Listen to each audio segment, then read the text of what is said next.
In the mid-20th century, elite theater institutions believed they were staging a revolution. Directors and producers were constructing hyper-realistic slums on stage and casting actors to play poor, disenfranchised characters. But there was a glaring flaw in this movement. The characters on stage may have had working-class accents, but the venues remained entirely exclusive. Expensive tickets ensured the audience was filled almost exclusively by the middle and upper classes. Playwright John McGrath saw right through this dynamic. He realized that the institutional theater was perfectly happy to talk about the working class, but it had no actual interest in talking to them. Slapping a gritty coat of paint over a performance doesn't alter its impact if the building itself still belongs to the elite. By 1968, massive global protests and intense social unrest made it incredibly obvious how completely irrelevant traditional bourgeois theater was to the people actually fighting for their livelihoods in the streets. This friction led McGrath to a tactical realization. Reaching marginalized people required bypassing the formal physical stage entirely in favor of something more accessible. If you want to mobilize a community, you have to hijack the entertainment formats they already own. This chart visualizes a stark statistic published in 1966.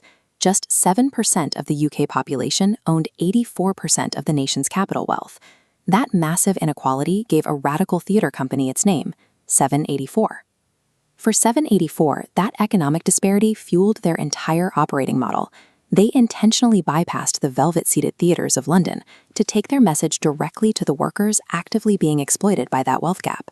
They developed a production called The Cheviot, The Stag, and The Black Oil. The show drew a direct historical line from the forced land evictions of the Scottish past to the brutal realities facing North Sea oil workers. But the actual innovation was the delivery mechanism.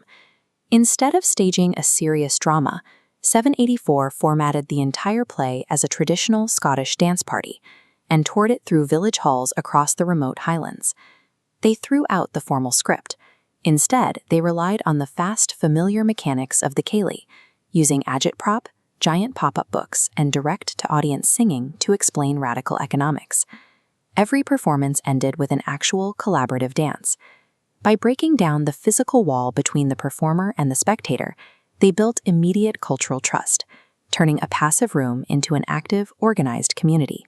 Around this same time, Glasgow's Jewish immigrant community living in the Gorbals tenements was actively searching for a cultural voice outside the British upper-class system.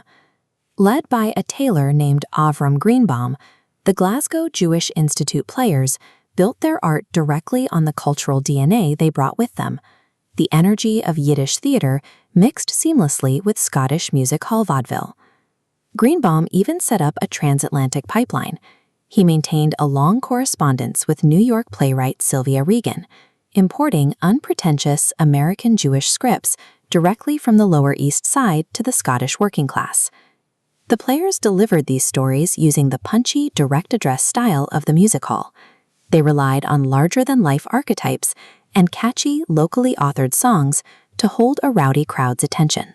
By fusing diaspora culture with popular local entertainment, this immigrant community created a native, highly effective format to process their dual identity and organize against the rising anti-fascist threats in their neighborhoods.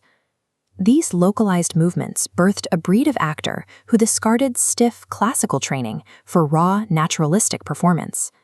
You can see this living legacy in actors like Alexander Sandy Morton and the Raindog Theatre Company, who carried this community-rooted style directly into mainstream film and television.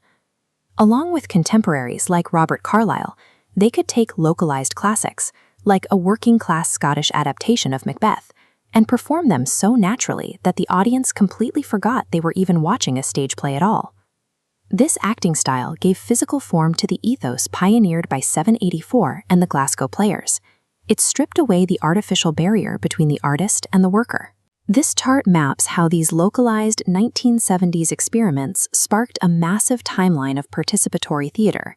From those origins, interconnected methodology sprouted up: theater in education to teach history, reminiscence theater to capture living memories, and modern theater for social change.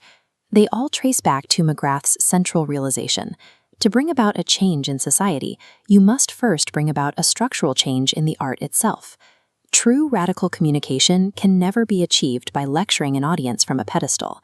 Empowerment happens when you move beyond it, whether in a theater or a political campaign, and invite a community to speak through the cultural languages they already own.